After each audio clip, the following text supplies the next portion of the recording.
I am recording this on Sunday, February 19th, but you are watching this on Monday, February 20th, which is President's Day, but also Kurt Cobain's birthday, and also Rihanna's birthday, and also Robert Altman's birthday, and also Grace Jung's 36th birthday. Happy birthday. Thank you so much. That's so nice of you. Thank you. I'll take it. Yes. 36, huh? I like 36, you know? I don't really I don't have my numerology book with me at the moment, but 36, 3 plus 6 is 9, and 9 is a nice number. It's like a good it's like a substantial number in numerology. So it feels good. It feels good to be this age. I do feel 36 years old. But I remember, I think it was last year or the year before. And I think it must have been last year. On my 35th birthday, I remember setting up a plan. Like I said, I was going to lose 35 pounds. And then I didn't make any effort whatsoever. And then I started to shed a lot of weight in September of last year. It started just coming off. And it coincided with the time that I was doing more body awareness work with yoga. I was also doing a lot more reading on CPTSD specifically and getting order in my brain. And recently, like in recent months, especially around December, January, it's like my brain is on psychedelics, except I'm not on psychedelics. I'm just like this, but my head feels like it's on psychedelics. So it's a very interesting time for me in my wellness journey, my recovery journey. And oh, and I lost like 28 pounds so far, which is wild. Like since September till now, what is that? Like September, October, November, December, January, February. So like 6 months, I lost 28 pounds. My goal is to lose about 10 more pounds. Then I think I'll be good. Then I'll go back to, relaxing again. But even now, like, I'm not even that gung ho about it. Like, back when I used to diet with like intention, like with a more rigorous intention, it was never for health purposes. It was always to, look hot for some gross dude to pick me up. Yeah, that's literally what drove me to hop on the treadmill. Nowadays, it's more like I know that if I'm not physical for a certain amount of time during the day, I'm gonna have trouble sleeping later. I'm gonna have pent up energy that's gonna make me anxious and frustrated and depressed. It's more like for my own physical, mental, and emotional and spiritual well being that I am pursuing these physical activities now. So the intention's very different this time around on my weight loss journey. There's like clarity and unity and synchronicity, and all of it feels good. Like I feel like I am in really good hands at the moment, and that's such a nice feeling. It's a secure feeling, and it's a new feeling. All of this is very new for me. So thanks for indulging me. Listen, this is just going to be an indulgent episode. Yes, it's been a minute since Grace got indulgent on her podcast, has it not? Because I haven't really had many guests in the last few months. With all that said, to my listeners, if there is a show that you would like me to cover, send them my way. Just you send them. You email them to kdramaschool@gmail.com. I will watch them. I mean, if it interests me. If it doesn't interest me, I'm not gonna watch it. Like I'm not gonna do it. But if it interests me, if I see a star or some showrunner's name that I recognize, then yeah, I'll dig into it. I'll take a look and I will cover it. Yes, please. So reach out. Thank you. The show I'm going to discuss today is called Save Me, which is an OCN Korean drama from 2017. OCN is a cable network in South Korea, and I believe OCN is mostly known for movies. Yeah, OCN usually would narrowcast films on their channel. I remember this because when I was living in Seoul, I was watching a lot of movies on OCN, and I believe the C in OCN is cinema. I'm not 100% sure, but yeah, OCN is mostly a film channel, and this show is an OCN exclusive, so it's for OCN's network, but right now it's not on Netflix. Save Me used to be on Netflix, but it's currently on like NBC's Peacock, their NBC streaming channel or something. So you can find it. It's floating around, or just like watch it on Drama Cool. You know, you guys know how to pirate stuff. But Save Me is a very interesting show, and it's also significant that it's on OCN because OCN, their shows are particularly violent. Yes, they're particularly grim. And if you've seen Save Me, you know that this show has a lot of intensity in it. This show, it follows a family that moves to a smaller suburban town called Muji. They're a Seoul family, but they moved to Muji, which is a tightly controlled area by this religious cult called 고선원. And there are themes of disability, like in the case with Sangjin, who has a limp, and he gets bullied by his peers and the kids around town, and he eventually commits suicide, leaving behind his parents and his twin sister Sangmi. So Sangmi is the protagonist on this show. The mother loses her mind after the loss of her son, and the devastation of this family tragedy forces Sangmi's father to seek solace from this religious cult. And it's very evident that the cult is administering some kind of drug infused in the water bottles that they hand out at the church that make people like hallucinate and feel the presence of God, and they become more emotionally and mentally vulnerable for manipulation from that cult leader. These Korean dramas with a religious cult theme, they often use fanaticism as an aesthetic, as a visual aesthetic. So it's usually like they they take some kind of drug within this religious cult setting, and then they experience some kind of um, drug induced spiritual awakening, which is fine, but the cult leader's motives are always questionable. So, for instance, in this case, Hungmi's family, the people, like, the father starts to cry, right? He has this like emotional like breakthrough, and then he just devotes his whole entire life and his whole entire family's life into this cult. He also puts all of his money into the cult as well. So that's the problem, right? It's not that any religion is problematic or any spirituality is problematic. It's the cult system and the malicious intent of the cult leader that hurts families, okay? Takes away their freedom, takes away their livelihood. That's where the problems that's where the problems lie. Some aspects of this show were triggering for me, particularly when Sangmi's dad wouldn't listen to his daughter, who expresses her fear and disgust of the cult leader, who is Baek Jung-gi, and his motives are very obvious. It's like obvious that he wants to have sex with Sangmi, right? But he keeps saying like this is like God's intention, this is God's calling.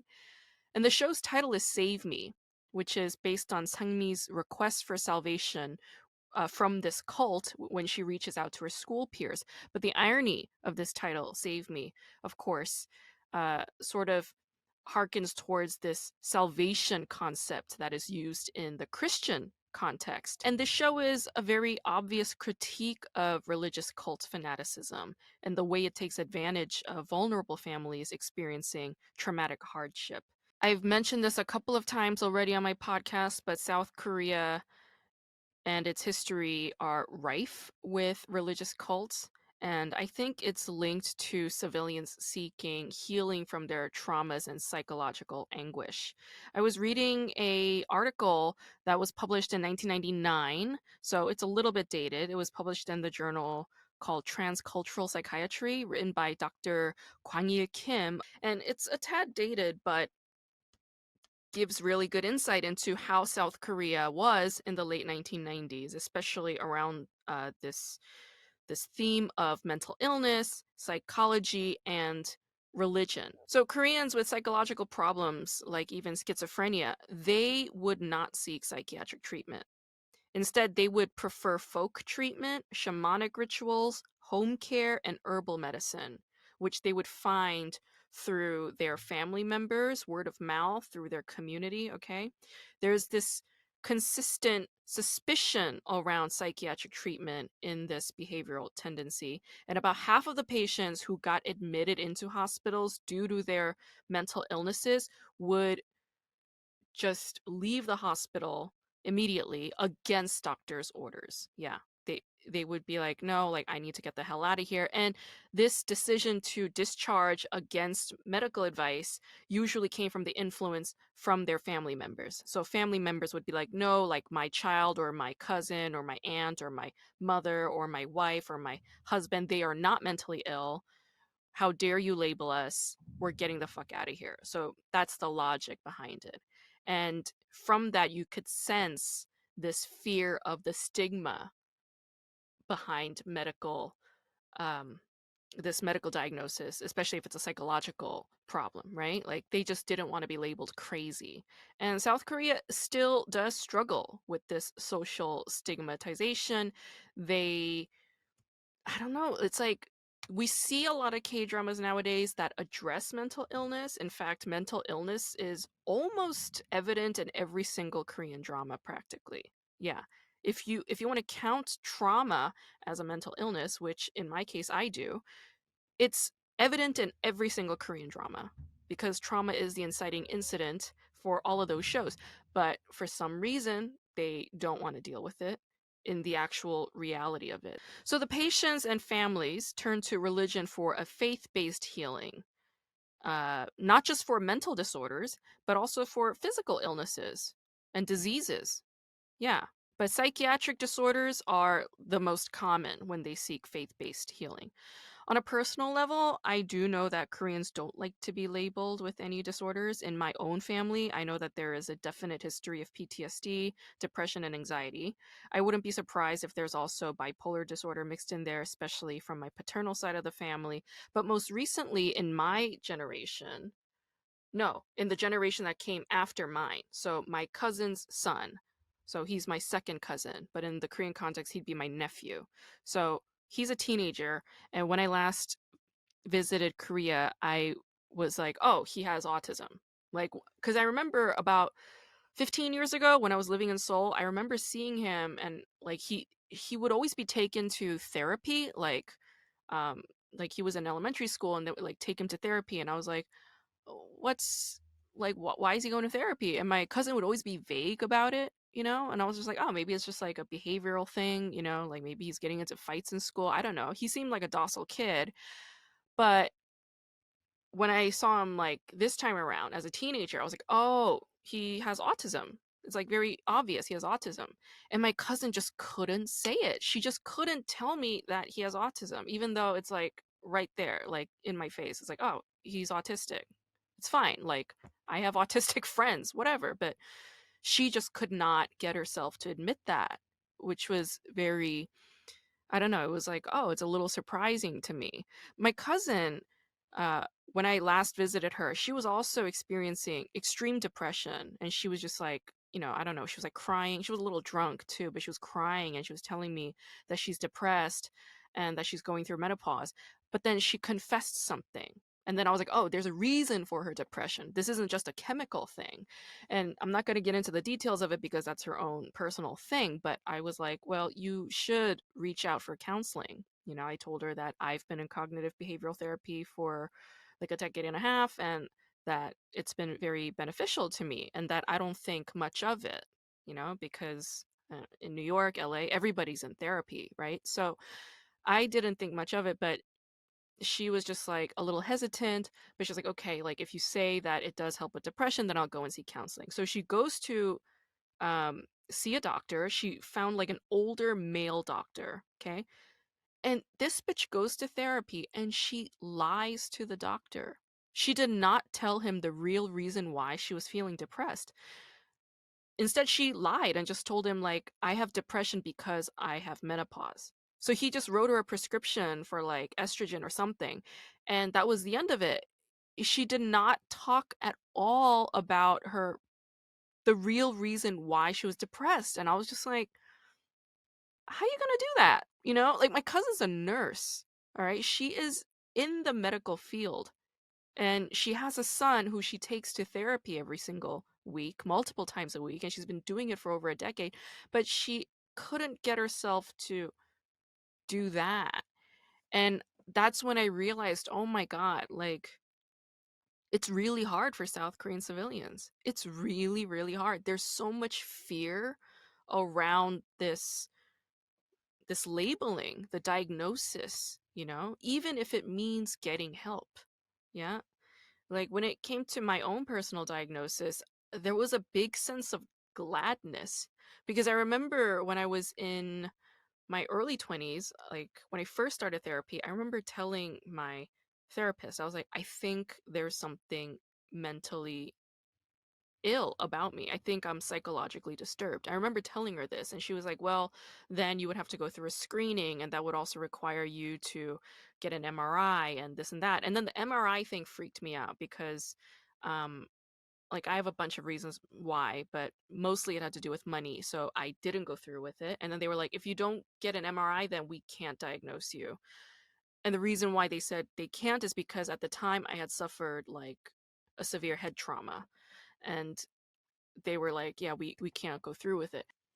All my therapists thereafter, even though they were all psychologists, none of them, not a single one, intervened and said to me what my diagnosis was. It's very strange how that is. They would just sit there, listen to the things that I would say. None of them would ever intervene. And then when I started working with my current psychologist since 2019, she's the one that diagnosed me. And the way that she diagnosed me wasn't even like, you have, you know, PTSD, you have complex PTSD. She didn't even say that. It was more like every time I told her a story, she would frame it and say, that is a trauma. That is a trauma. That is a trauma. She would like label it, get me to understand what it is. She would give me these pocket lectures about what trauma does to the brain. And she would like slowly educate me on this, you know? And then that's when I started to put together the pieces over the years. And I realized, oh, I have what's called long-term PTSD or CPTSD, complex PTSD. And that's why I'm telling you that the last few months for me has been like this sort of psychedelic experience, as in, I feel like the pieces of me that were like floating around in the ether are slowly coming back into the fold. Like I could literally feel like I'm being plugged back into myself in the last couple of months. It's a very new feeling. It's a very different feeling from anything else that I've experienced up until this point in my life. So I'll keep, I guess, updating you on this journey when I feel when I feel like it. I know I've been somewhat closed mouthed on it, but I'm more open about this at this moment because of my guest. And I want to explain to you all that this episode is particularly vulnerable for me. I go very deep. I know that I've been vulnerable on this podcast before. You guys have definitely seen me cry. You guys have heard me talk about my traumatic experiences, but this one is particularly deep. And there are also some trigger warnings for you. I do talk about sexual assault. I do talk about child abuse. I also talk about war trauma. I talk about military trauma. I talk about domestic violence. But I also talk about healing and catharsis and shamanism and dreams and many other rich things with Dr. Ham, who is my guest.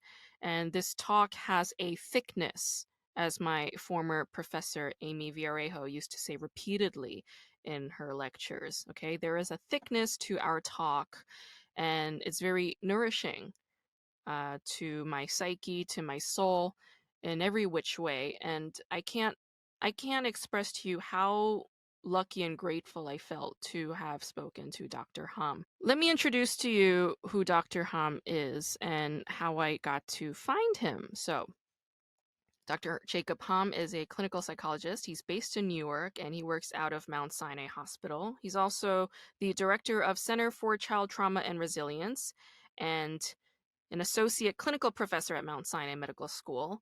He's a senior clinical advisor at the Fresh Start Retreat Center And his educational background is stellar. Okay, he's a Brown alum. He earned his PhD in psychology at UMass. He did his predoctoral and postdoctoral fellowships at Harvard Medical School. But more than that, I was particularly impressed by his artwork on his website. Yeah, Dr. Hom is a very accomplished illustrator. Yeah, hello, who knew? He's very good. Check him out. I love them. They're so moving. He also has a list of book recommendations on his website, which I thought was a very generous move on his part.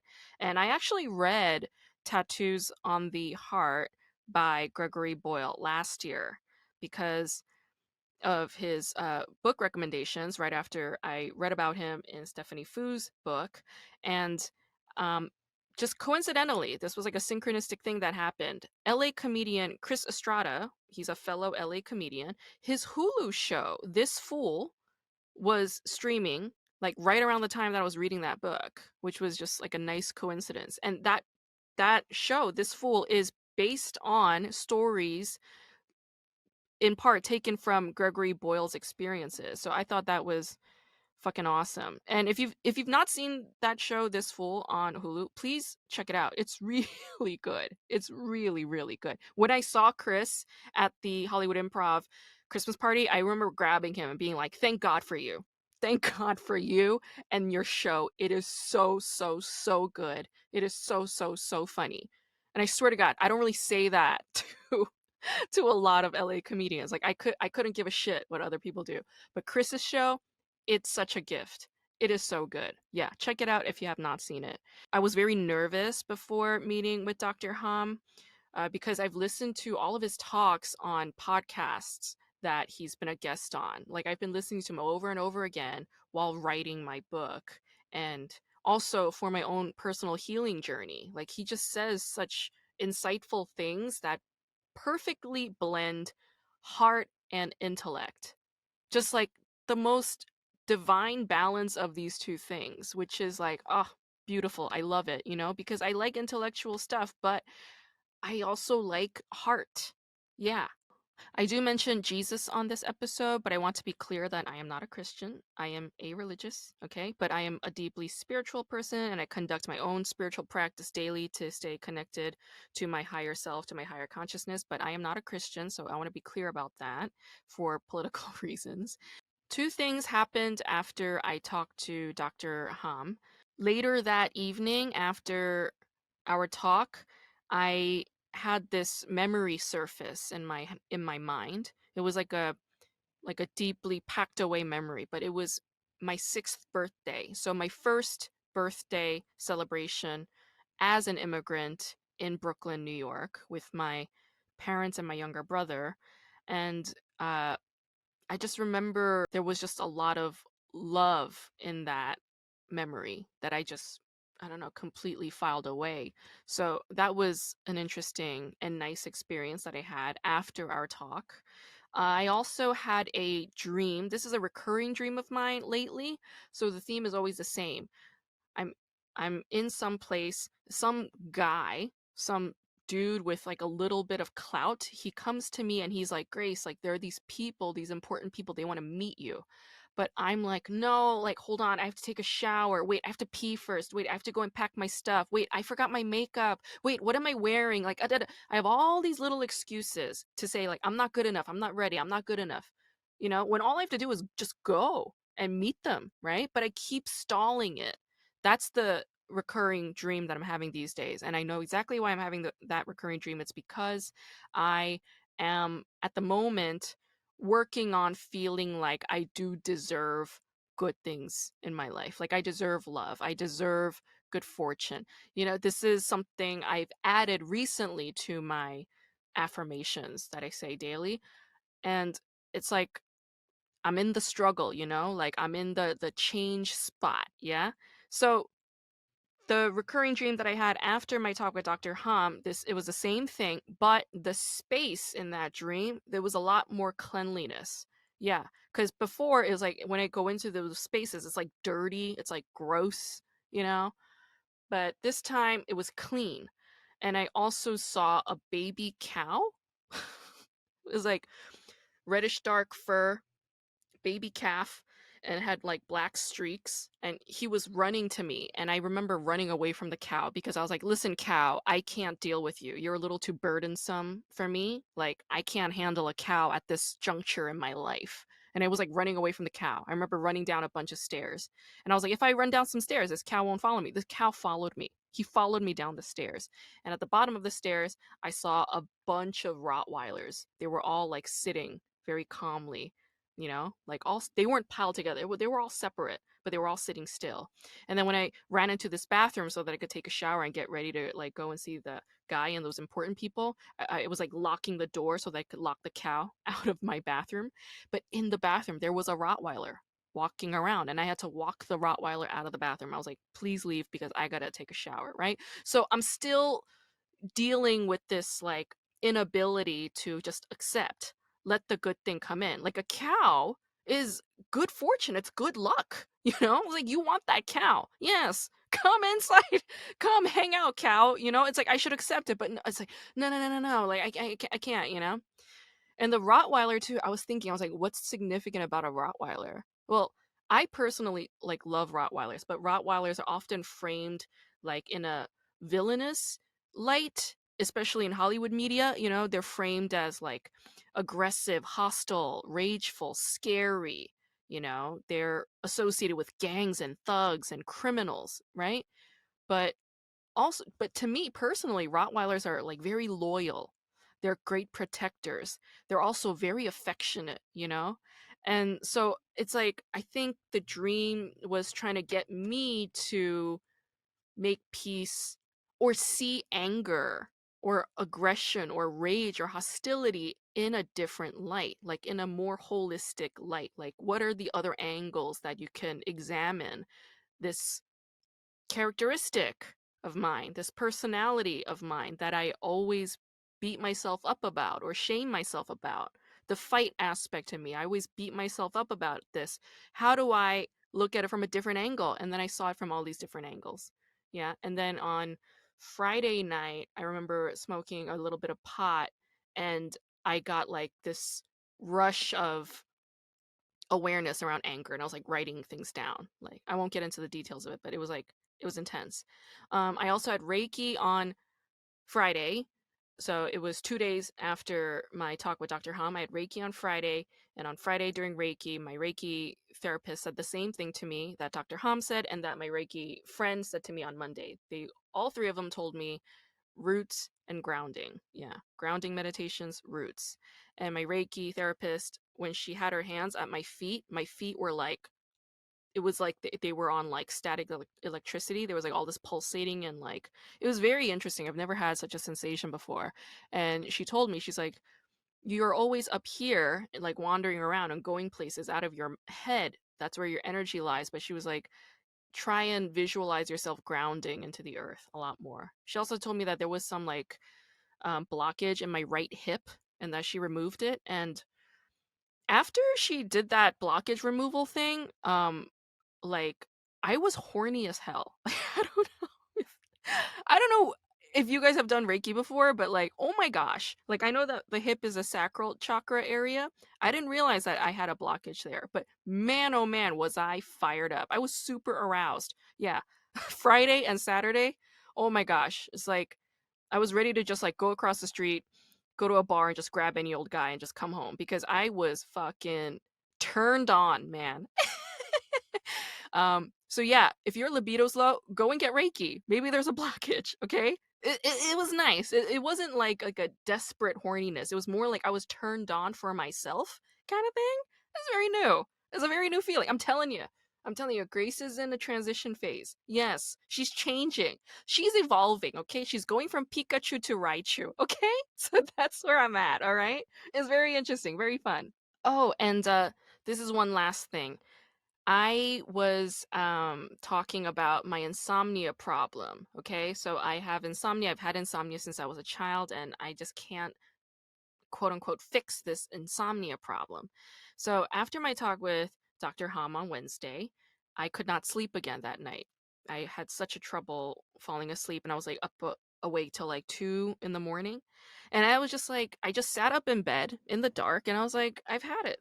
I need to I don't know why I've never done this before, but I did my inner child work exercise to address my insomnia. So I settled down, I got quiet, and and I just asked, "How old am I?" The answer came super fast. It was like fourth grade. I was like, "Are you sure?" Because there's fifth, sixth. She's like, "No, fourth grade." I was like, "Okay, fourth grade. We're fourth graders. What's going on in fourth grade?" And she goes, "Hell's bells." I was like, "What the hell's?" Oh, Hell's Bells, the movie. That Christian propaganda movie from 1989. It's two VHS tapes and a box set. It's this Christian propaganda documentary that vilifies rock music from the 80s, saying that it's Satan's music. It's a fascinating and camp object if you think about it now, but as a fourth grader, when I was 10 years old, I should not have been watching this because the church kids, the older church kids, the kids in high school, they were watching it. And I was just like, I snuck in there and I was like watching this, even though I wasn't supposed to be there. And I watched it, and man, I shouldn't have watched it. It scared the bejesus out of me, and I could not sleep at night. And I remember as a fourth grader, I went to my parents' room and I was trying to wake my mom up so I could sleep next to her, but she snapped at me and she barked at me to go back to bed. And I couldn't because I was fucking scared. So what I did was I crouched down at the foot of the bed and I slept on the floor for a couple of hours.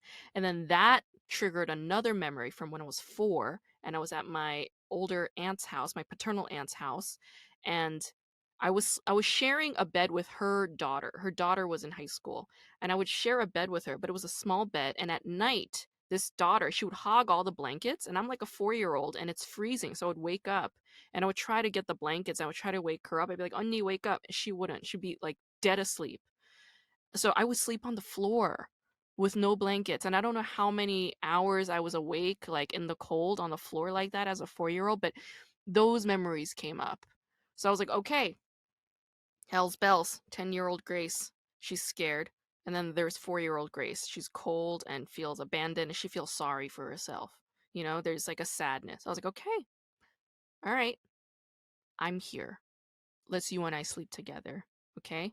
I went and got like that heating pad for my bed. I was like, here's a heating pad. It'll keep us warm. Okay. You and I will stay warm tonight. And I remember asking, I was like, do you need to go to the bathroom? I'll walk you to the bathroom. Took her to the bathroom, came back, tucked her in. And I said, we'll sleep together. You don't have to be alone. You don't have to be cold. You don't have to be scared. You have me. I'm here. I'm on your side. Yeah. And I swear to God, I fell asleep in just a matter of minutes. Miraculous. I've tried, you guys, I've tried puzzles. Okay. I've tried yoga. I've tried sleep meditation. I've tried tapping meditation. I've tried sleep meditation videos. None of them worked. The inner child work thing, that took a matter of what, 7, 8 minutes? Worked like a charm. Yeah. So I slept well Wednesday night, Thursday night, slept well. I'm in a place, man. I'm in a certain place. Okay. And it's an interesting place to be in. All right, I feel like I've been talking way too much.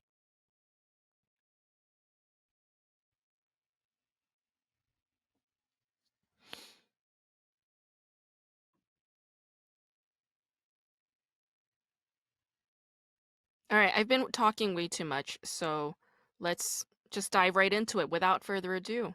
Here's our talk with Dr. Jacob Hom. Yeah, I'm so happy you're here. Thank you for making the time. I really appreciate it. Sure, of course. Um, um, are you just home today? You're not at the office? Yeah, I'm never in the office. Oh, so you work remotely? Yeah, I'm trying to avoid. I mean, the hospital still requires us to wear masks indoors, so Mm-hmm. you can't do therapy while wearing a mask. Oh, oh, that's It's like interesting. waterboarding someone. You have to Right, typically. right. Yeah, you have to see their faces.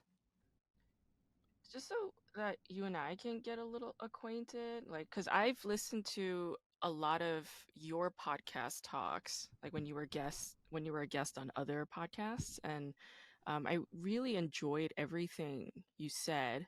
And you talk a little bit about your own background there too. So I'm like aware that, you're a psychologist. I know that your mother's a North Korean refugee.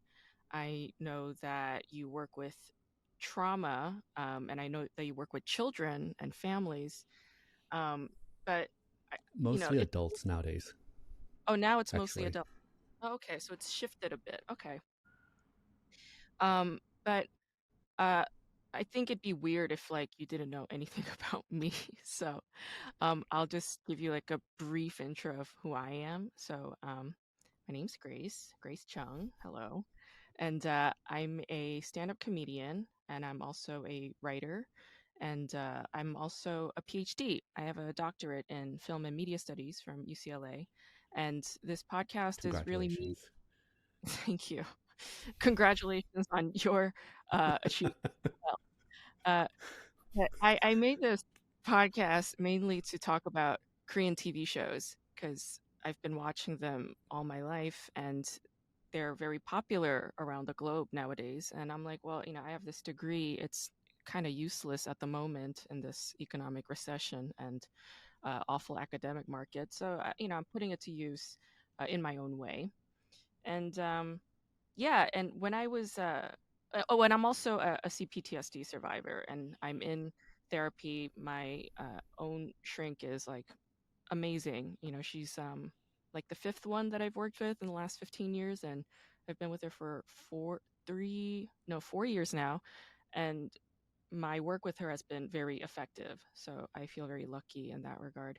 Um, but I'm currently in the midst of rewriting a book that is going to come out in spring 2024, and it's called K Drama School. And it's basically me looking at all K dramas, analyzing them, but triangulating my analysis from a point of me as a trauma survivor, but also looking at modern Korean history and its traumas as a nation, and then looking at the inciting incidents and the traumas they're in the shows and like what the characters are going through. And I sort of do this analysis um, of each text from that standpoint.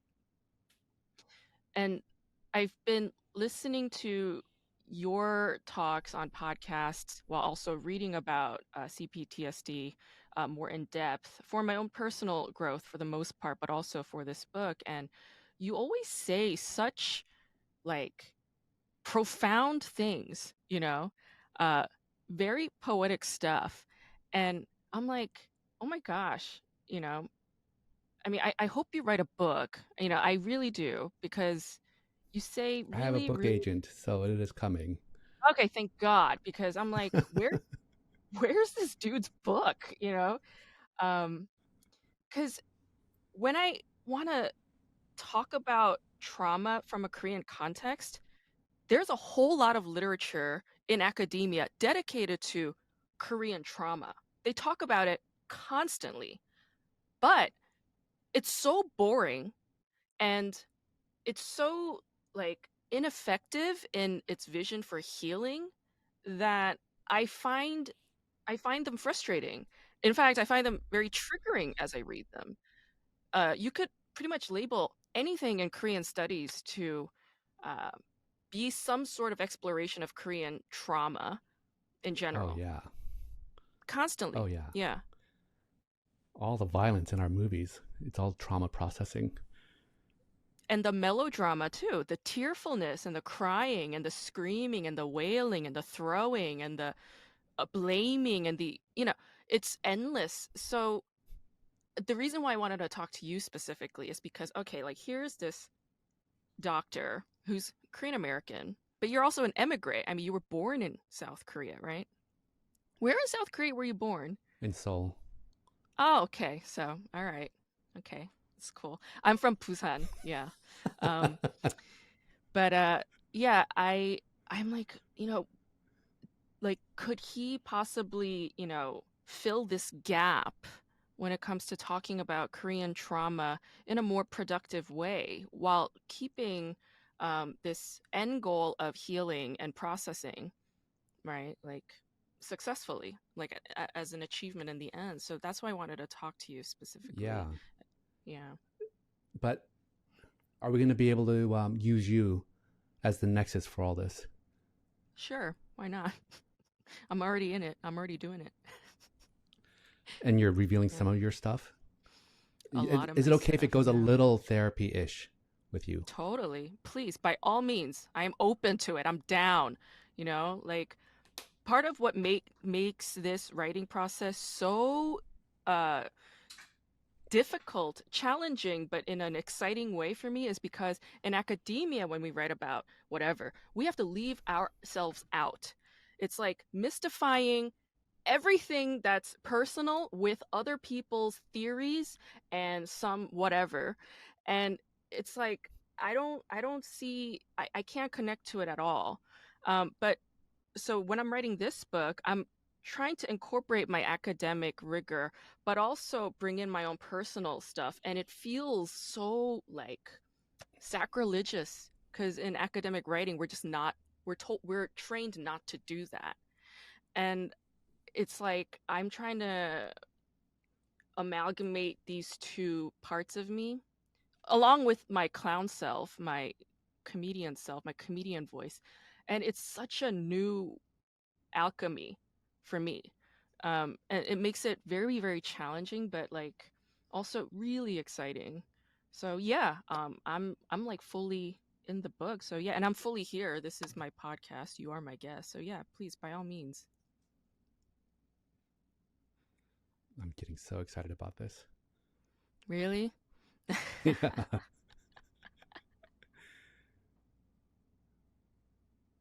Um, I totally geek out on this tech stuff. Do you want me to put on my over the ear headphones instead? Does that matter to you? So that I can like Doesn't hear matter to myself? me. It sounds fine as it is, huh? It sounds fine to me. Yeah.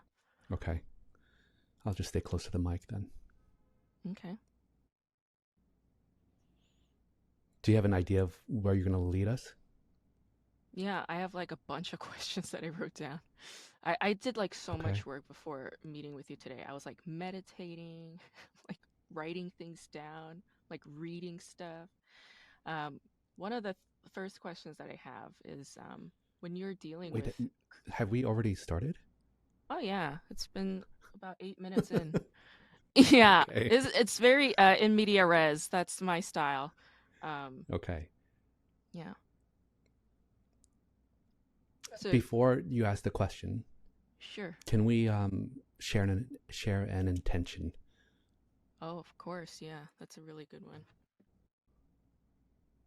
Would you like to go first?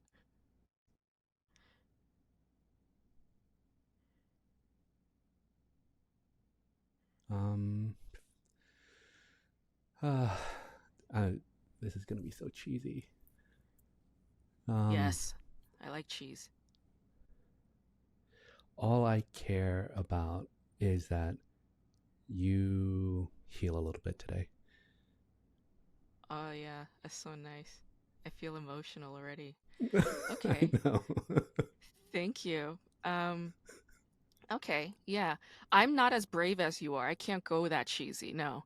Um, I my intention uh is to get some answers to these questions that I have deep in me that I know is connected to a larger me, meaning my history and everything I come from and my relatives and everything I come from. So that I guess that's my intention to get some answers.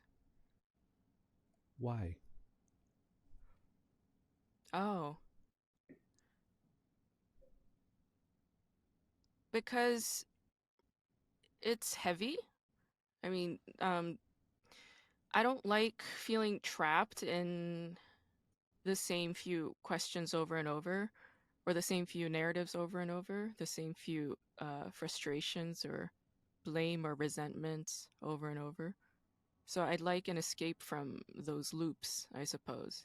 So it's actually our intentions are aligned. Yeah, Yeah.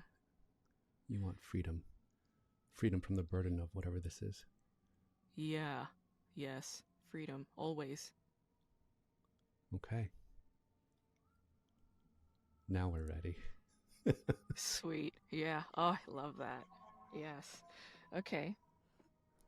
Yes, my first question is a little more generic, but in your line of work, when you're dealing with Korean American patients, I wonder Like, what common through line do you see in them that you would attribute to the chaos of modern Korean history, be it colonization or the loss of a monarch, the loss of a sovereignty, uh, loss of a political infrastructure, national division, civil war, military dictatorships, the military conscription duty for all men. And then nowadays, it's the issue of the very high suicide rate in South Korea. So I wonder, when you're looking at the Korean diaspora patients, like, do you see some of those elements contributing to their current pain and sorrows? And if so, like, what through line do you see across them? Um, One, I don't see that many Korean Americans in my practice. I have Fascinating. more Chinese people and Oh. Jewish people, obviously, because I'm in New York. Mm-hmm. But the cultural traumas that different different people have endured leave a very similar through line. Okay. Um, See, what's different about your perspective and mine is that I'm only looking at how they show up in the room. Oh. That's the common through line. Okay. Um, and what I see is what's your relationship to emotions? What's your Mm-hmm. relationship to vulnerability? Mm-hmm. How hard do you have to overachieve? That's a common through line. Mm-hmm. Um, Mm-hmm. do you motivate yourself with a whip or with like with true intention? Mm-hmm. That's a common through line. So what I'm saying is that there's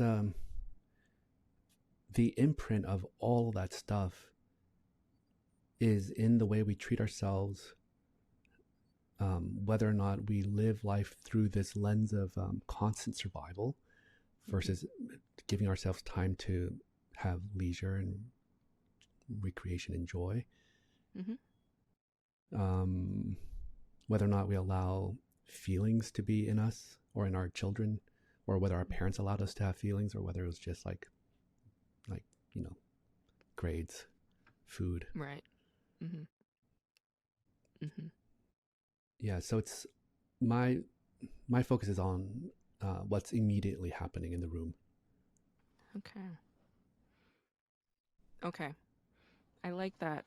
In that case, I'm gonna shift a little bit. Um,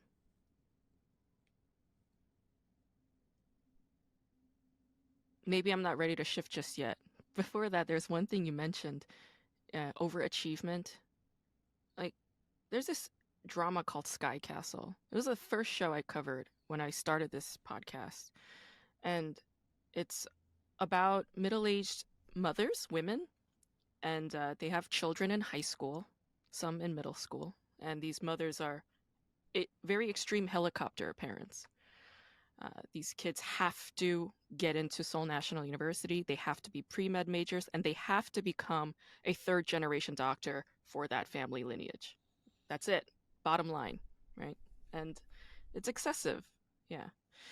Um, when I'm watching the show, it's like, all right, there are multiple issues at play, but at the core, what drives a person to overachieve with such intensity, you think? Okay. Well, there's the cultural motivator, which is that the only way that you're going to have food, only way that you're going to have any status or be able to survive at all is through accomplishment. I, Mm-hmm. I've been seeing it more clearly with my Chinese patients where like they have stories of like their parents being the sole person who passed the college exam. And it's the only way to get off the fields or in the factories. The only way to go to college is that you have to like pass this exam, this national exam. Mm-hmm. And so there's this urgency, this life or death urgency to succeed. I'm Mm-hmm. sure that we have the same thing. Um, the only way Mm-hmm. that the only way to be valued by the Japanese would be to be super smart. Mm-hmm. Um, Mm-hmm. yeah, the only way to climb out of abject poverty takes to have any financial success. Mm-hmm. So that's the cultural thing. But then on a deeply interpersonal psychological level, I find that overachievement is actually a it's a proxy for seeking love. Oh. And my thesis is that when our parents are so focused on just surviving physically, then our emotional health is put aside, and it's Mm-hmm. the next generation's job to deal with the emotional health if the Mm-hmm. financial and physical health is secured. Um, and so I think that people just they don't feel loved, valued as individuals. It's only through what you can produce. And so then accomplishment is the only way to garner attention, to garner praise. And all of those feel good. They feel like love. It's the Mm-hmm. closest thing we know to love. And so we Mm-hmm. chase it with a life or death energy that a baby chases being close to their parent, because they would die Yeah. without being close to their parent. Yeah. Or die without love. Exactly. Okay. Yeah. I had a question and then it disappeared. Maybe it's not that important, or maybe it'll come back. But what happens when this, let's say, a narcissistic helicopter parent's identity merges with their child's, and or what about the opposite, when a child's identity merges with their parents? Like there, for instance, there's this one scenario: extreme helicopter mother. She was very abusive to her son. Her son did get into Seoul National University, but the journey to that was horrendous. I mean, she would say to him, "You don't deserve to eat because you were not number one in your class. You should just go outside and die because you did not get straight A's." It's just excessive abuse, right? And very like conditioned. Um, Excessive survival parenting. oh, okay. See, even the words that Okay. she uses, if you don't get first, you will die. If you don't get first, you won't eat. Mm, yeah. Yeah. Well, what happens is this kid gets into Seoul National University, and then he immediately disappears from the mother's life. He runs away, shacks up I with some know. girl. Yeah. And what she does as a result of this, and I think it's because, like, I don't know, she lost her sense of self, perhaps, because it was so shocking. Um, she blows her head off with a rifle. Very, very extreme. Um, This is but a that's true the story. No, this is from Sky Castle, the Oh, show that I'm got talking it. about. I really hope it's not a true story, but man, like at the end of this pilot episode, I was like, I'm in. I'm gonna watch this show till the end. What a Mhm. dramatic ending. But she literally, I mean, she kills herself because all of her pride and joy and her ego self, like the one that's like, Yeah. delighting in this, like that object has now vanished. It's totally gone.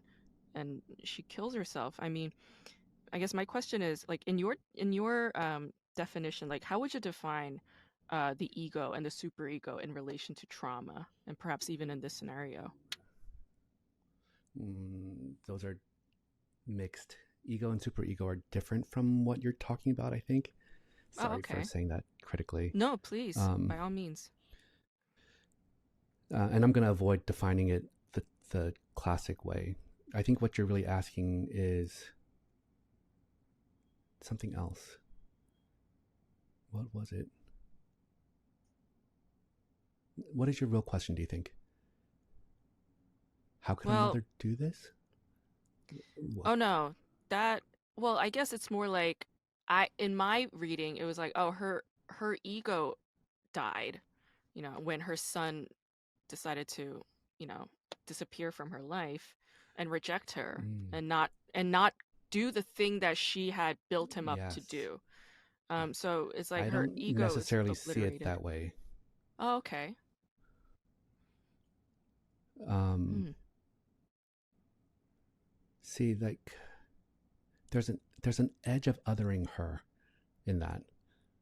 Oh. There's an edge of pathologizing her. She wouldn't agree that her ego died. How Oh. would she describe it? She would describe it as she failed as a mother. That Mm. all of her love, she thought she was doing the right thing, and then he rejected her. Mm-hmm. It's heartbreak. Yeah. Okay. This is good. This is helpful for me because no, I enjoy intellectualizing. Um, because Well, it brings a I'm high. sorry. Yeah. I'm gonna Yeah. sorry for this. No, it's okay. It's both intellectualizing, and Yeah. there's a tinge of something in it.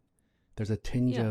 of justifiable anger that at her actions, Uh-huh. that she was so hard on this kid that he would Uh-huh. be willing to run away from her and never see her again. It Right. is it is like something that we don't want. Mm-hmm. Um,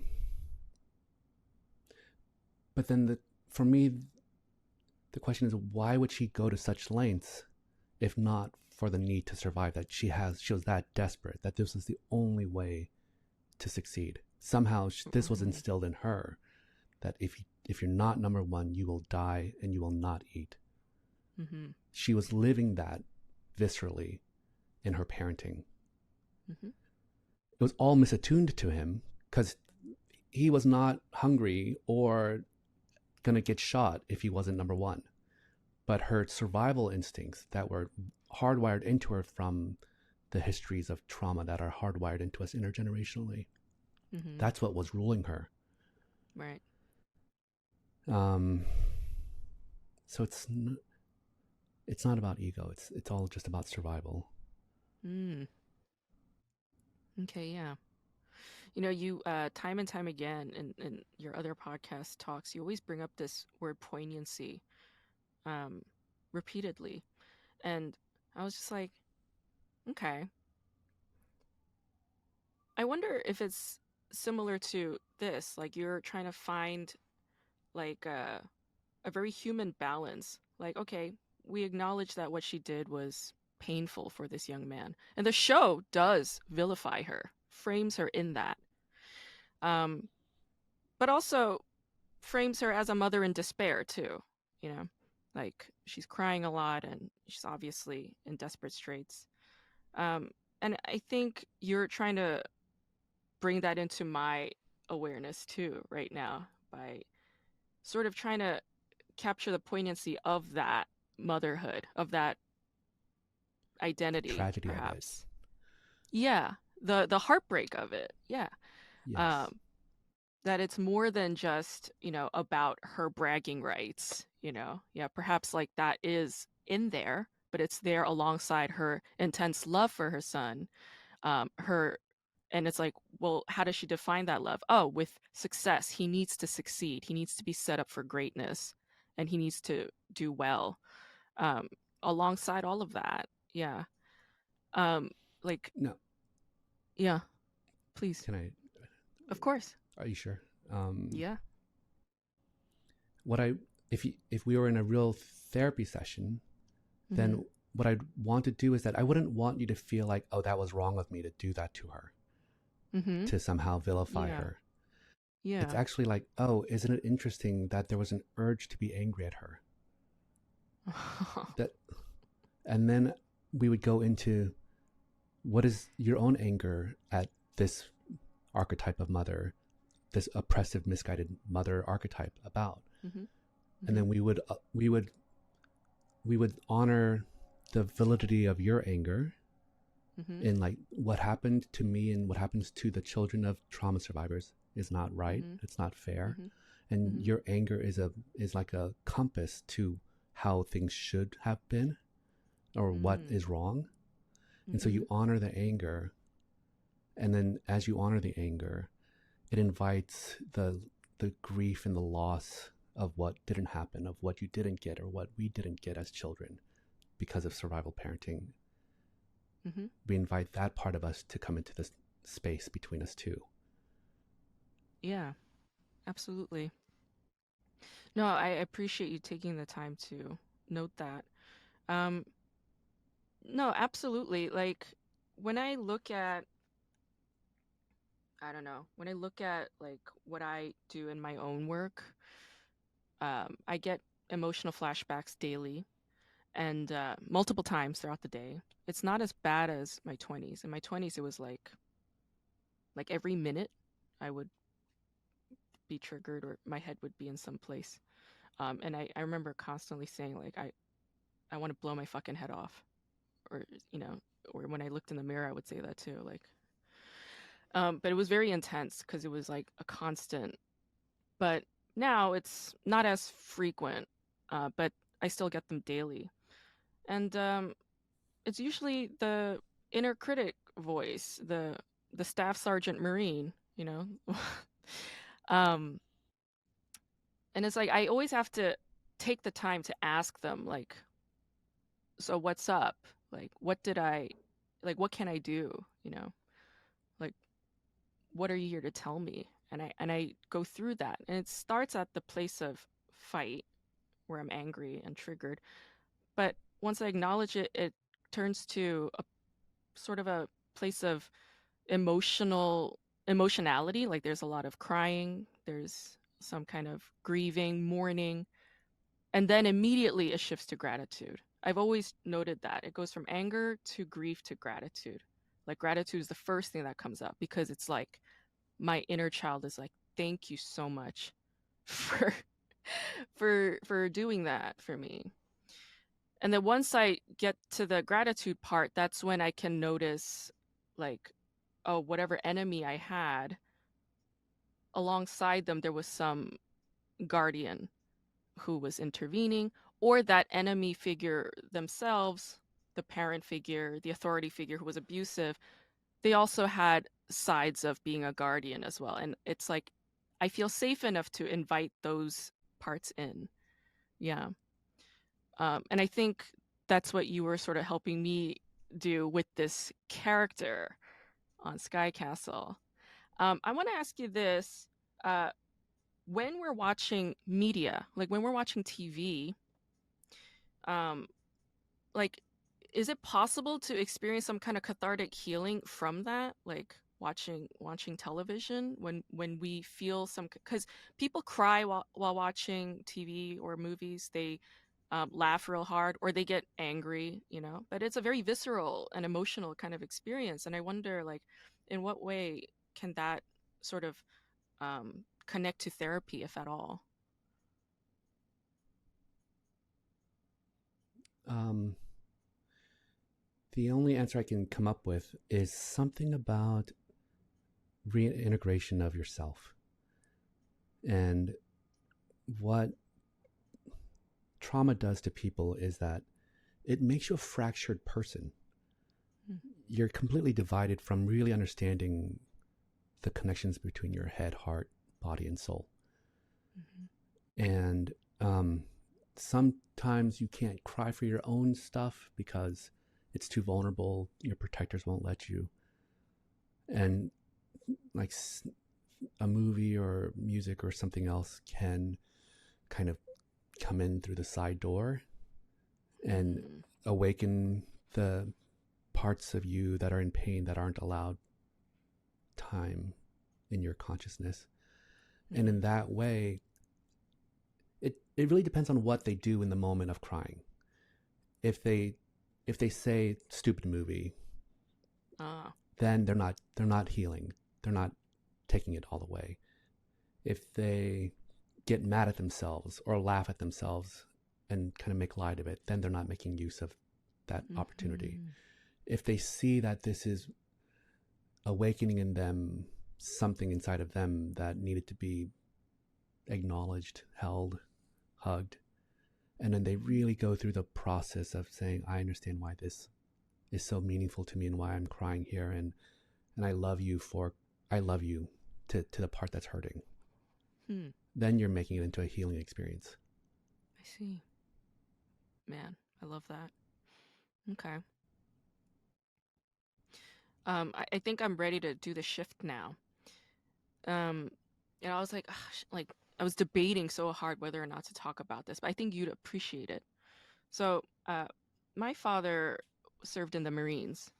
I know you mentioned your father also served in the military. Do you remember like which, like, was it a Marine or No, Navy or Army? Don't know.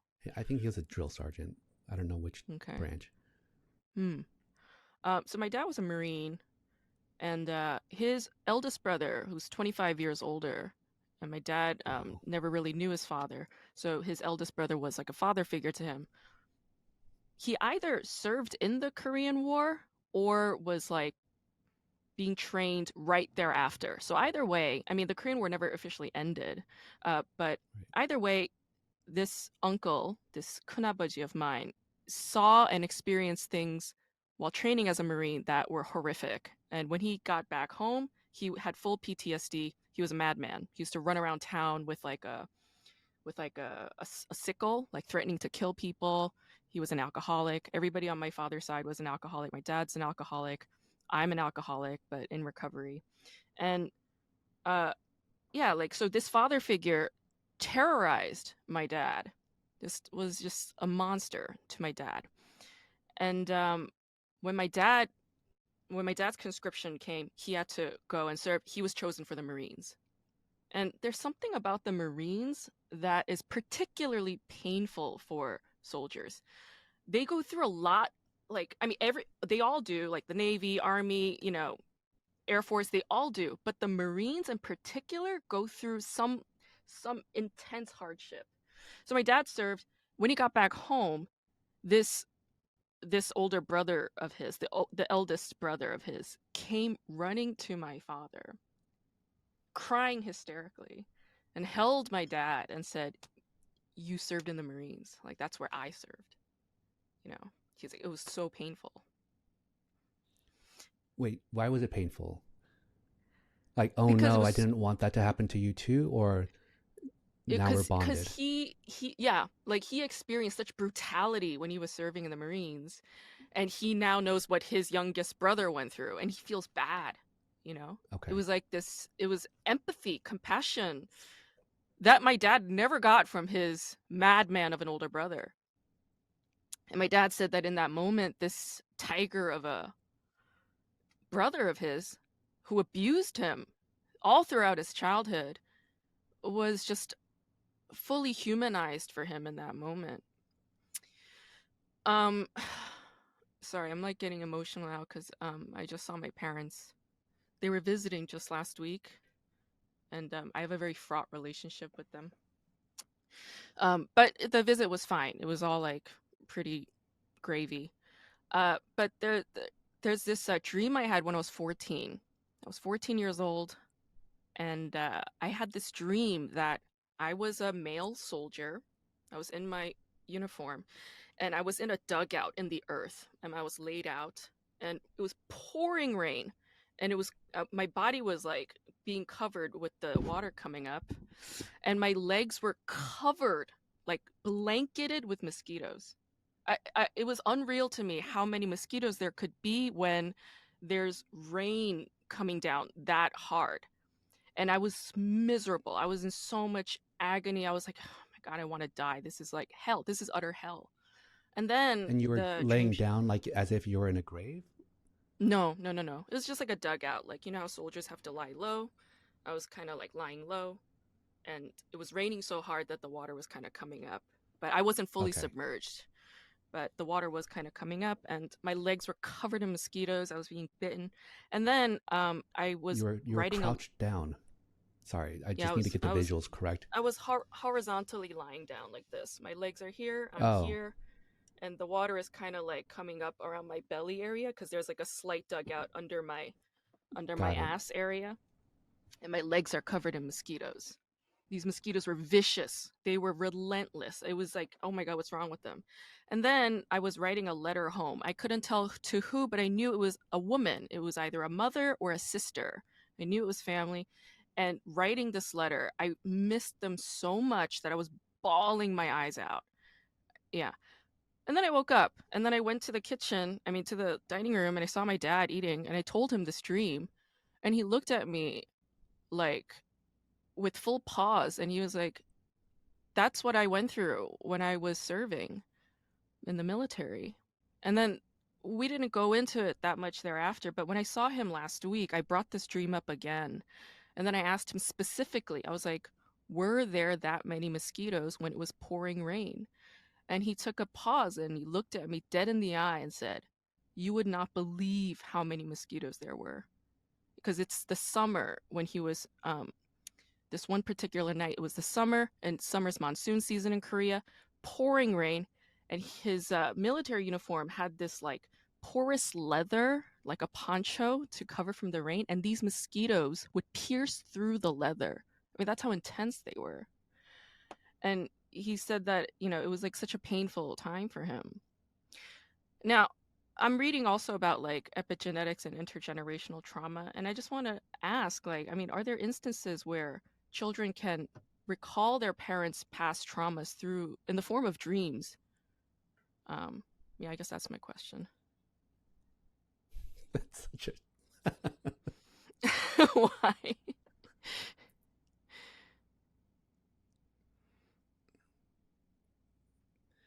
the question doesn't fit with the story. Yeah, I'm The interested in whatever you have to say about the whole I thing, I know, guess. I know. I'm sorry. Yeah. It's This is okay. part of my I swear, I'm so I come across so uh, curt and brusque, Oh yeah, just like I say things out appreciate that loud. though. Yeah, no, no, I appreciate it. It makes us feel close. I know it's very Asian. Yeah. Um, my honest response to it is like, one, I suspend disbelief about any of this. Mm, I love believing in shamanism, magic, past mm, lives, dreaming your father's experience, and not because I want to prove that this stuff can happen, but because it makes life so much more poetic and it mhm, gives depth to the experience of living. So I choose to believe that somehow you were able to dream your father's dream on one level. Let's use that as the operating framework first. okay. Then the question is, why would you do that? It must be such a yearning love to reach him. Maybe, I don't know. How did you understand you dreaming about him? Well, I'm a very vivid dreamer in general, and I place a lot of meaning to my dreams in general because, as you say, it just makes life more fun.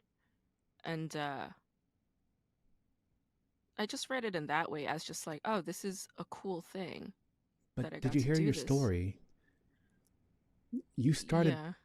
with this chapter about his own older brother being in the Marines and then hugging him and being human in that brief Mm-hmm. moment when they finally shared a common experience. Mm-hmm. I think that's why I viewed this dream as your attempt to reach your dad. And like the only way that your dad was able to reach his brother was by going through the same experience he did. Mm-hmm. Mm-hmm. And then you Mm-hmm. took it upon yourself to tell him the same story again when you saw him recently. Mm-hmm. And in that moment, to have him sober, to wake and meet you with full pause, without all Mm-hmm. these enactments.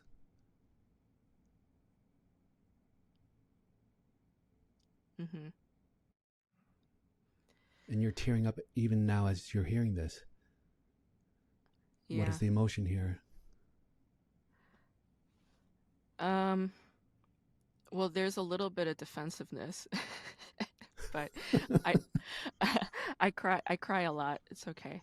Um, well, no, I think you're right. I think my dad that experience that my dad had, and then that story my dad told me last week, which was the first time I heard that story, the one about his oldest brother. Oh, It was the first time I heard it, you know. Like growing up, my dad was such a violent person. You know what I mean? Like both my parents beat the shit out of me. Um, but when my dad did it, it was like it sucked even more. I mean, just from my retrospective feminist kind of way, it's like how could a father hit his daughter? You know. And so I've always resented this violent side of him, which stems from the military training, but also from his own childhood traumas, the childhood abuse that he suffered at the hands of his father figure, his brother. Um,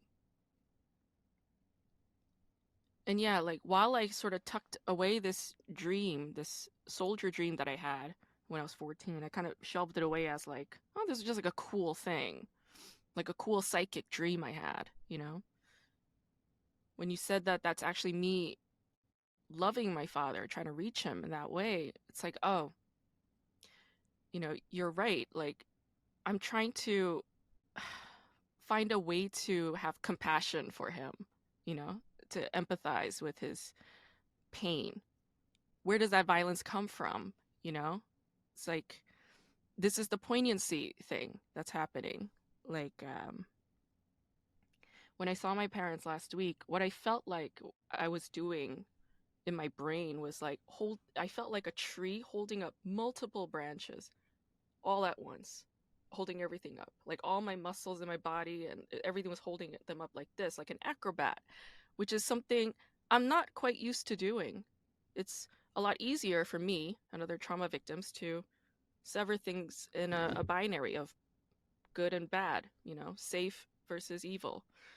Um, but what this was is like, there are all these other smaller branches and leaves in between. They're not just good versus bad, they're a whole spectrum of humankind, and I'm holding them all up in recognition of that in an acrobatic position with full balance. And I was like, this is such an interesting feeling. I'm not used to this, but I appreciate it. I think I'm developing a new muscle or skill that I like. And I think that's this what you just read or analyzed through me is helping me do the same right now. Yeah.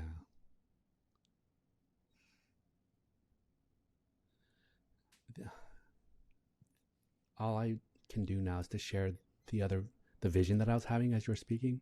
And there's really, I can't even figure out why I'm doing it. There's no point to it, I think. So I'm just going to say to see where it lands. When I saw the image of the tree holding up this complexity, um, one, I fucking love trees. And I think they're like a source of wisdom.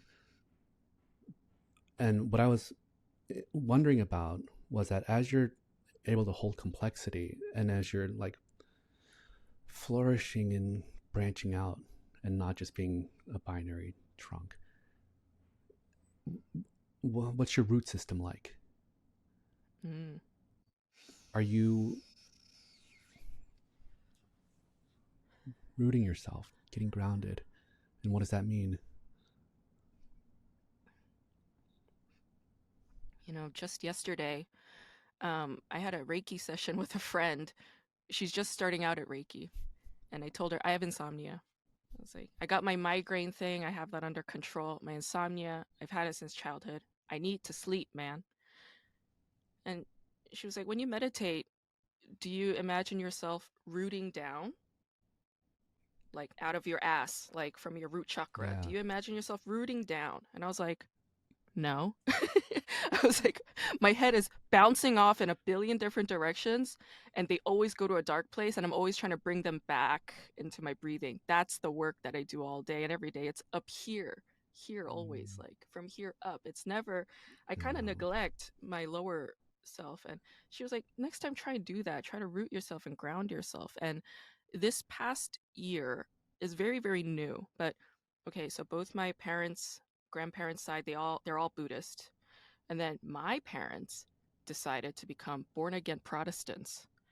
It's like a whole layer of trauma there for me. But that Protestant pursuit severs us from chisha, ritual, ancestral rite, all of that. Severs.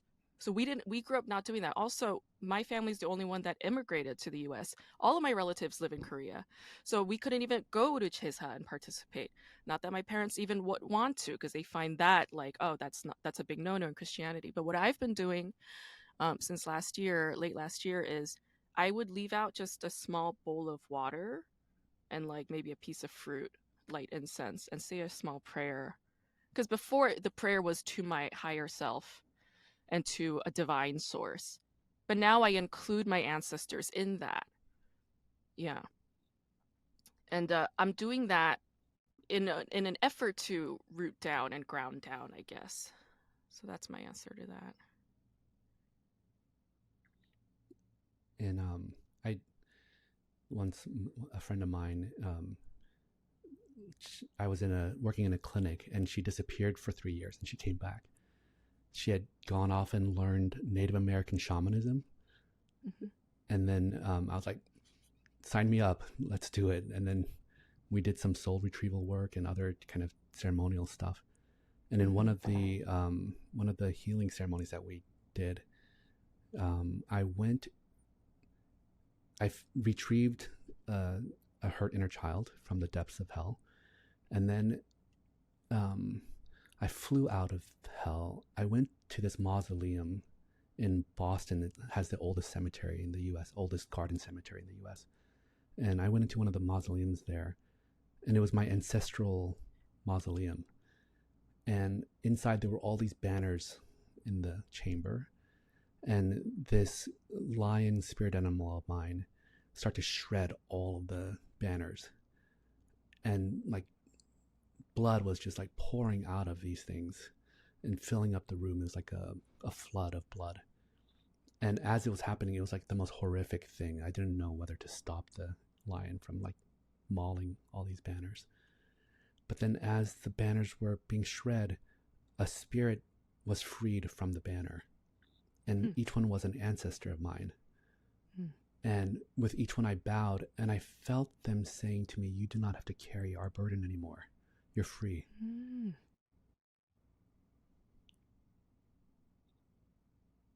I love that. It's beautiful. Did you explore Korean shamanism like Mudang at all? I am very far removed from any historical, cultural rootedness, um, Oh.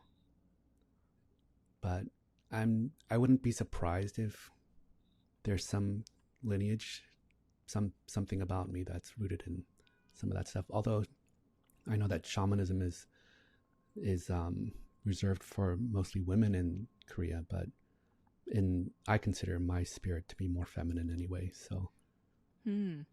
Yeah. They have male shamans too. There's like one Mudang in LA. He's a dude. He went to Hawaii for a retreat. It's interesting. But yeah, there are plenty of male shamans, but you're right. The majority tend to be women. Um it's a fascinating story. What's your zodiac? Pisces, Get out. Me too. When's your birthday? March 17. Are you into zodiacs at all? Mm, I again play with it for fun, so I don't Yeah. memorize it. Whenever I've had my birth chart read, it's always like freaked me out that it's so accurate. Yeah. And then the way that I use it scientifically, or like as a clinical tool, is that it Mm. reminds me that we're all different. That we're all like there's at least 12 different types of us out there if we're Yes. going by like whatever zodiac stuff. And so Yes. the way that I operate in life is unique to me and other Pisces, maybe, I don't know. Yeah. And so it keeps me humble in presuming that people should be a certain way based on what I've learned in life. Ah, okay. That's a wise answer. Yeah, no, the Pisces zodiac is considered like the psychic one, like very dreamy, you know. Oh Can you God, yeah. recall your dreams? Oh, I'm like super like I'm barely tethered to this planet. So Yeah. Do you like write down your dreams, or did you ever experience like precognitive dreaming or things like that? I don't think so. I've stopped Mm. dreaming. I'm too tired. But I can't wait for I can't wait for more like non-ordinary states of consciousness to be legalized and to be able to use that for therapy, because a lot of the work that I do is very much like non-linear, non-scientific, non-narrative. Like even you, like as we were talking about your being in your head so much, I would want to make you become more poetic, more abstract, expressionistic, to wail Mm-hmm. more, to not to like turn off your head.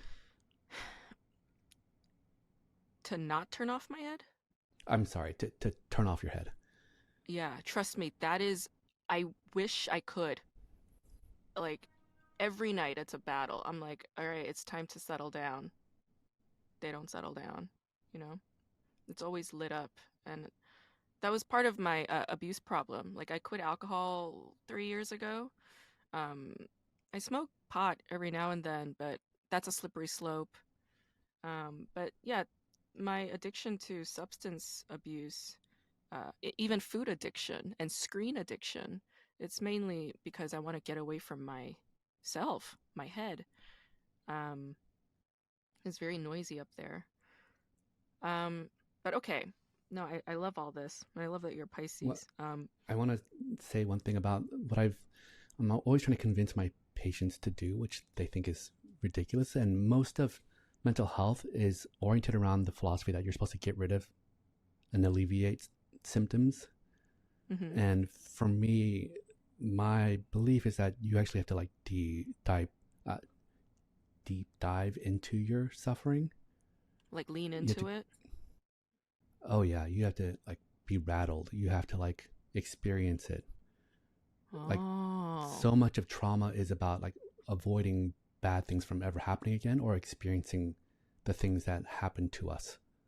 Uh-huh. Uh-huh. So it's So not you're saying because kind of, I'm sadistic. It's not that yeah. I want you to be in pain. It's Uh-huh. that the Uh-huh. only way that I think that you can ever release the pain is to actually Mm-hmm. let it course through you in the way that it unfortunately needed to, and Mm-hmm. you dissociated or blocked it from happening when it was Right. overwhelming. But now that you're Uh-huh. safe, can you let Yeah. the pain course through you so that it can be Right. free? You can be free of it. So It's in a this scary case, process.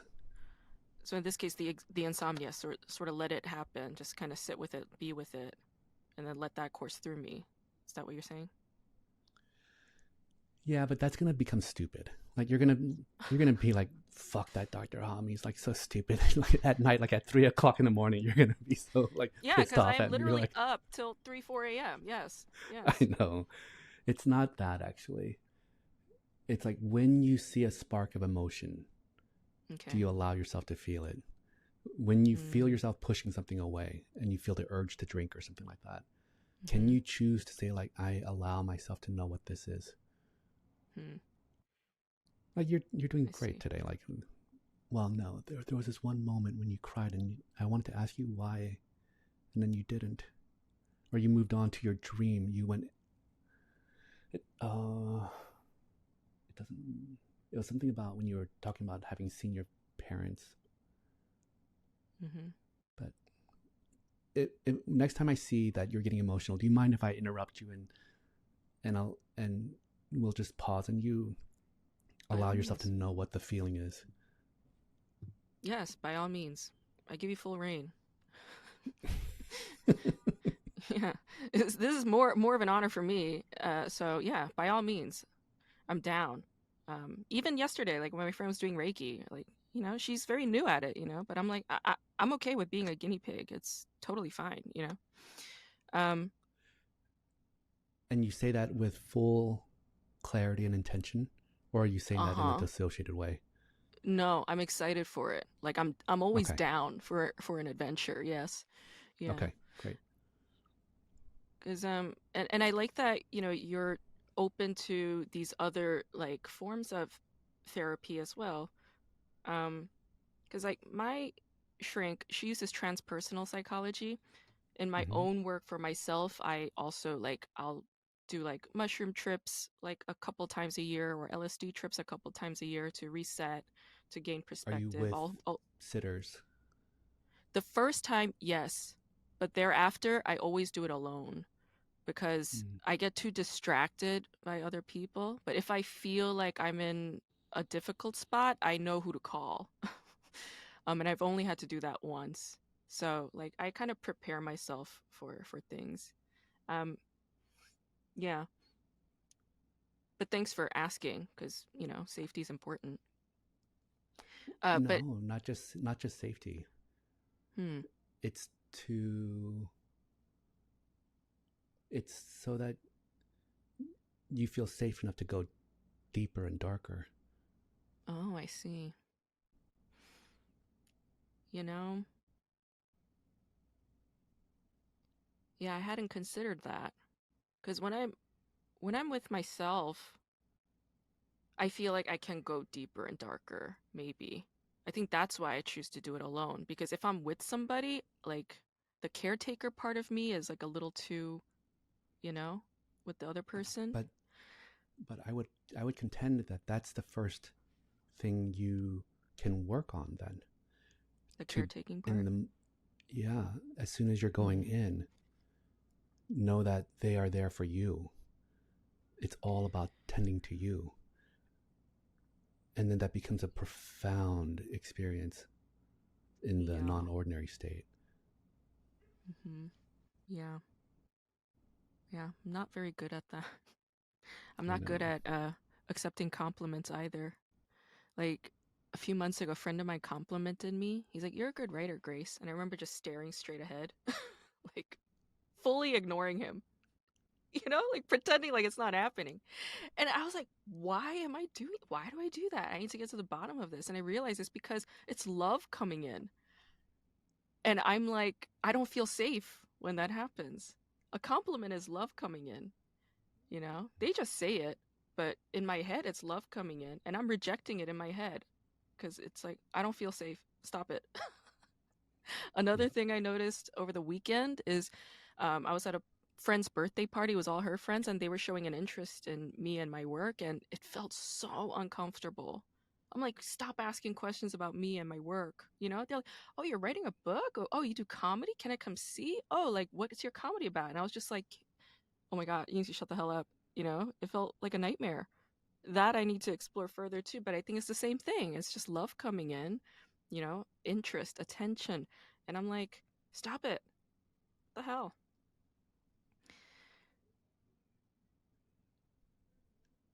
Yeah. I'm Okay. sorry. My brain's not responding to that because the only things that I could come up with would be something trite. Because Okay.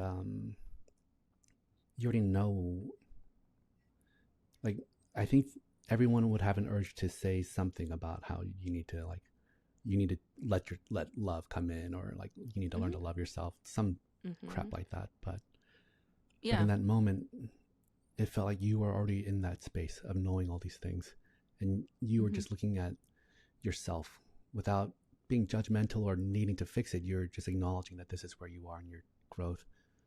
Mhm. Absolutely. Absolutely, yeah. Like like I like nature, right? I like planting things, gardening. Both sides of my grandparents are all farmers.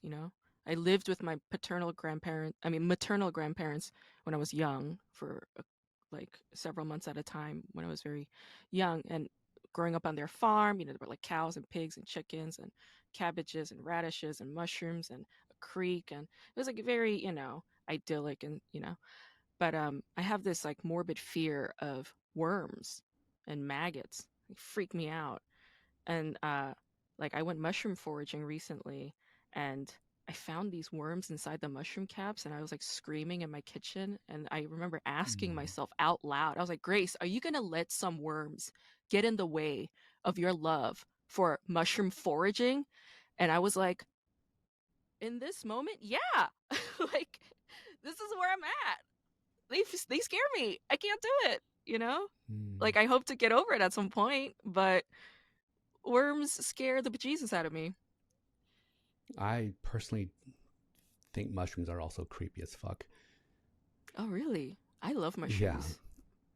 And what what's what's true about mushrooms and worms are that they are part of the process of rebirth, of death and rebirth. Mm-hmm. Yes. So I would imagine that this is all part of that same need to go into the suffering part. You know, in the Mm-hmm. psychedelic world, they talk about having like allowing yourself to die, allowing yourself to have ego death, but even to Mm-hmm. have like cycles of birth and death. In a way, it's like if you realize that the mushrooms and worms are doing their part in allowing you to regenerate as a Mm-hmm. fresh new person in the spring, then maybe there's some love for their part of the process. Mm-hmm. I had this I love dream that. where um, I gave birth to light and dark, Oh my gosh. like, and I told dark, you have to take care of your sister. She's Mm. ephemeral, Mm. light,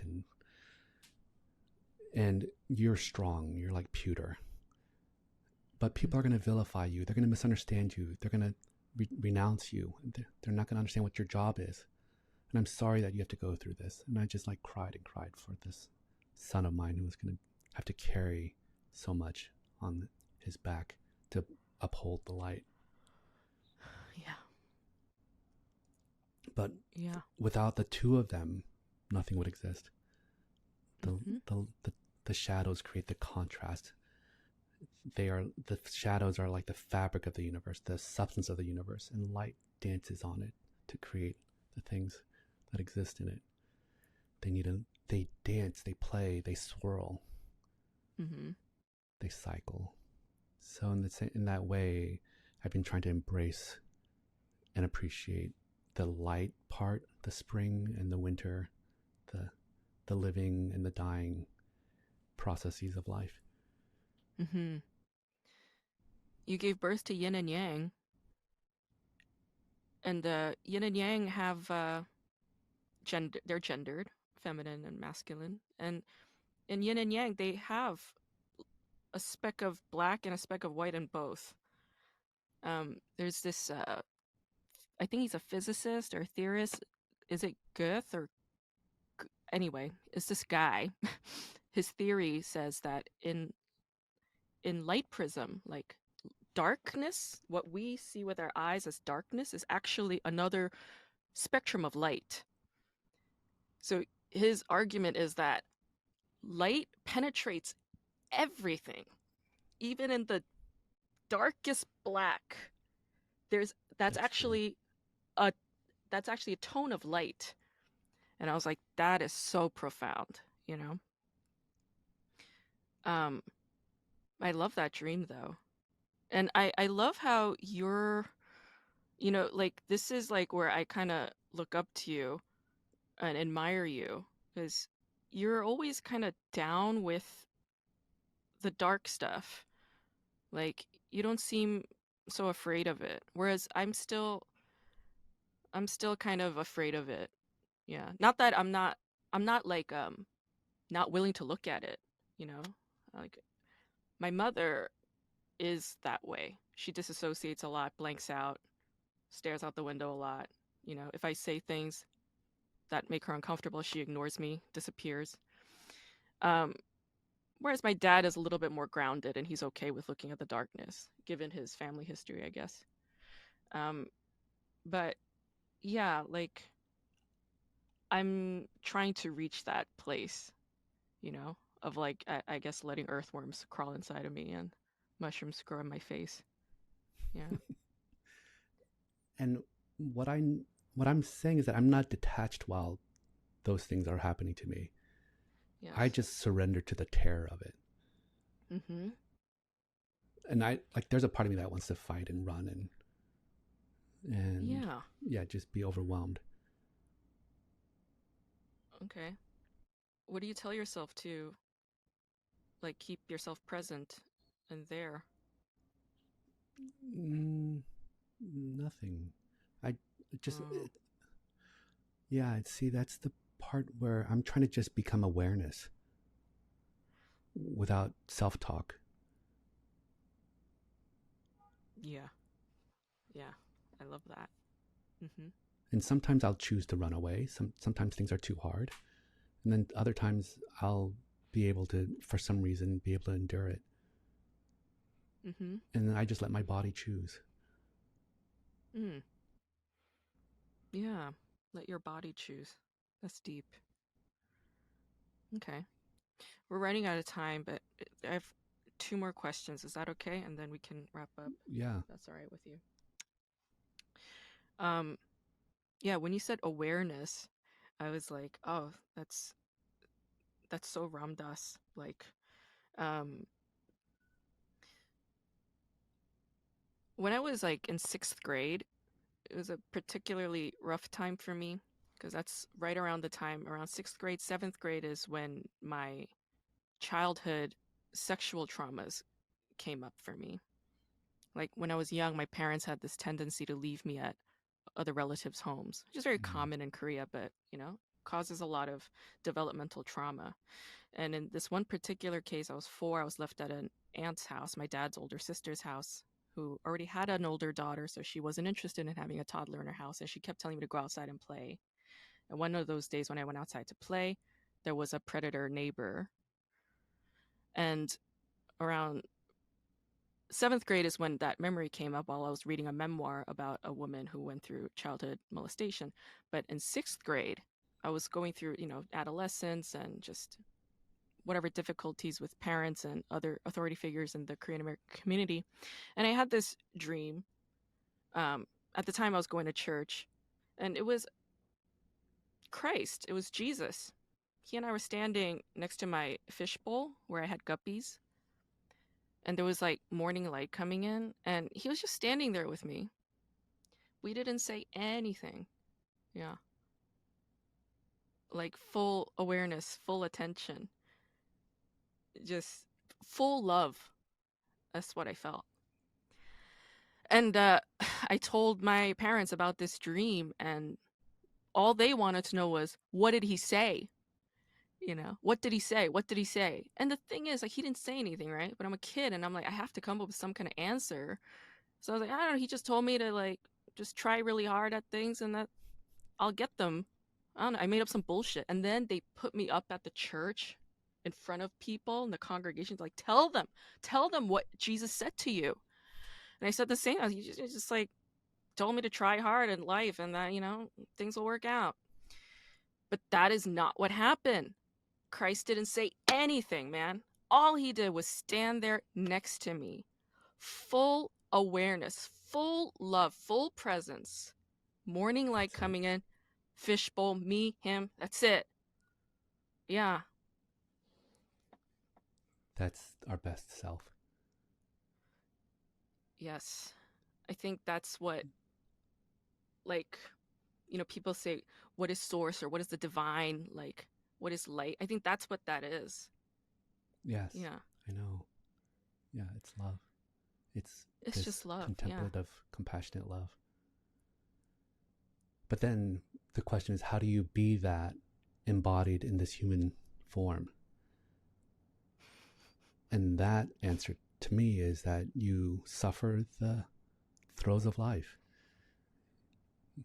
You Hmm. cry when you're supposed to cry, and you're scared, and you love, and you enjoy things, but try to do it with as much awareness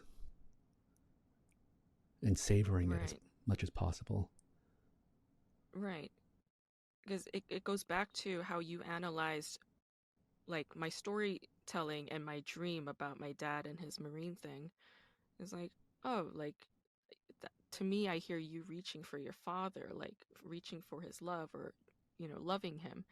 And it's like, oh, I don't know, like Tara Brock was talking about this. She's like, when somebody dies, we feel sad and we cry, but that's just evidence that we loved that person. Like when I break a mug I really cherish, it breaks my heart. It sucks. And it's just like, I really loved that mug, right? So in these moments of like heartbreak or some kind of mourning, it's like, oh, this is evidence of love yet again, right? And if we read it in that way, then it's like, oh, like love is always here. I guess it's another way of looking at it. I Yeah. as well as that answer, which I believe is that I've been trying to think that this is like analytic idealism, philosophically speaking, that everything's Okay. just consciousness, and Mm. in a way, like reality and the universe and our existence is consciousness wanting to savor every possible version of itself. And so, for some reason, consciousness wanted to savor exquisite grief. And so, my job is Mm. just to grieve and map out the contours of exquisite grief. Mm-hmm. And again, not to be a masochist about it, Right. but to throw yourself into it. Like, I've had horrible things happen to me, and I would say, like, okay, bring it. And then I'd be like, Yeah. oh my God, I can't breathe. When I'm in this much grief, I'm bowled over with pain and I can't catch my Right. breath. Wow, Right. this is really hard. Look at how bad this hurts. Like the whole body Uh-huh. contracts Yeah. and it feels like it's never going to end. Yeah. But these are all just like phenomena that I'm data collecting for as consciousness. Oh, I see. Yeah. And then it sucks for months. And then one day I wake up and there's less grief. I'm like, oh, interesting. Look at that. There's like a respite from grief. How interesting is that? And then you Mm-hmm. allow consciousness to fill that moment, and that expands it.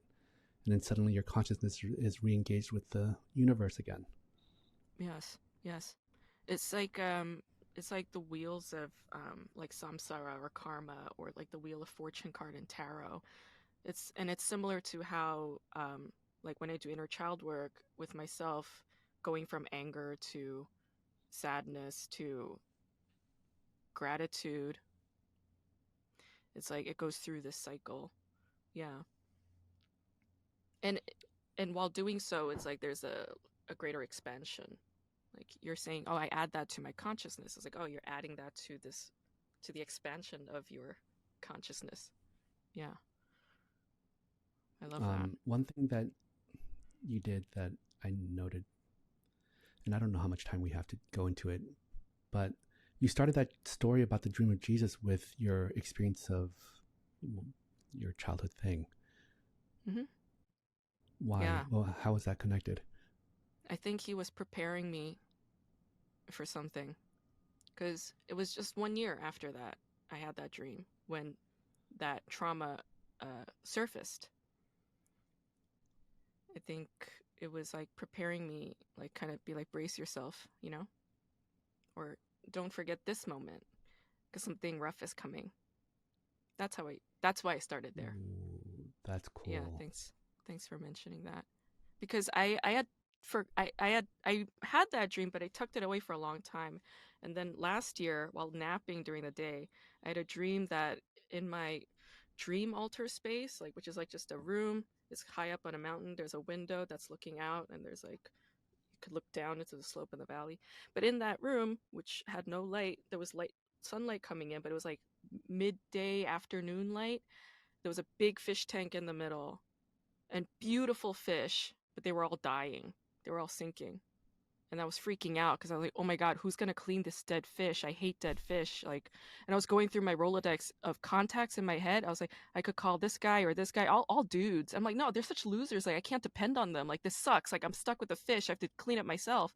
And then I woke up and then I was scared because, dead fish, just like in general symbology is like a bad omen, blah, blah, blah. And then a friend of mine who's like into this stuff says to me, she's like, the higher consciousness never punishes us.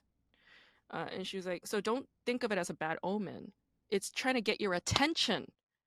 And that's when that childhood Jesus dream surfaced.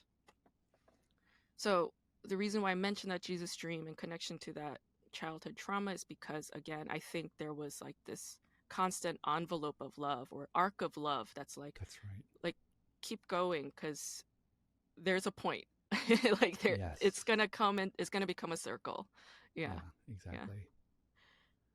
Um, I had two thoughts. One is Like the dead fish are like embrace the worms and the mushrooms. Again, that same idea. Oh. Um, there was another thing that I had noted that I didn't quite fold in yet. In your dream about your father, or as your father, he was Hmm. reaching out to the women in the family. Yes. I think that's significant. And Hmm. it almost feels like a little bit of yin in his yang or something like that, where the, even you like he was a monster to you as a child, but he was also the one that you you yearned for most, and you were angry at most. Yeah. Um, and in that dream, you were able to see that he too was yearning for love. Hmm. Absolutely. Like I felt it on a very like visceral level. I felt it as if it was my own, the missing my sisters or my mother, the misery of that moment, wanting to be in their warm embrace and being comforted by these women rather than being in this hell of the military that I'm stuck in this horrible Mm. environment. I felt it as if The it was my other own. Yeah. the other interpretation, if we were to play with an intrapsychic interpretation, there's a part of you that you vilify, the angry part, Hmm. the one that's always in pain and fighting for survival. And you're trying to make peace with that part too and see that that part is also intentioned to seek love and understanding. That I like, that it's seeking love. Because right now I'm in a place where I'm trying to make friends with that side. Like when I think back on the times when I was acting out a lot as a child, like at this point in my life, I look back at her and I'm like, good for you, you know? I'm like so on her side, right? Like every time she throws a fit or goes shoplifting or like Yes, whatever, I'm like on her you side, have you to. know? Good. But I'm still struggling with like more older parts of me who's done that. Yeah. And it's like it's a battle, but I'm trying to get to the other side. Like I'm in the net of that threshold right now, trying to push through and get to the other side. Mm-hmm. But I like how you frame it that way, that the anger part is also with this intention of seeking love or getting to love. I think that that's going to help me with that journey a great deal. So thank you for saying that. The one thing I wanted to mention was because you always mention the Hulk as a metaphor. I was wondering if you saw that movie, The Iron Giant. No, I didn't. Okay. Because, you know, when you talk about trauma, how it obliterates or fractures the self, right? But in healing, it's about piecing those parts back together to become the whole. Yeah. I recommend The Iron Giant to you. I think you'd love this film. It's based on a Ted Hughes book. Man, the ending. I think you'd appreciate it. So that's my contribution to you in return for this amazing Thank you. talk with me. Thank you so much. I have to. We had to wrap up in a certain way. We have to come back to our intention. Oh yeah. Okay. Did you get answers that help liberate you from your burden? Yes. Okay. You feel. How do you feel in your body?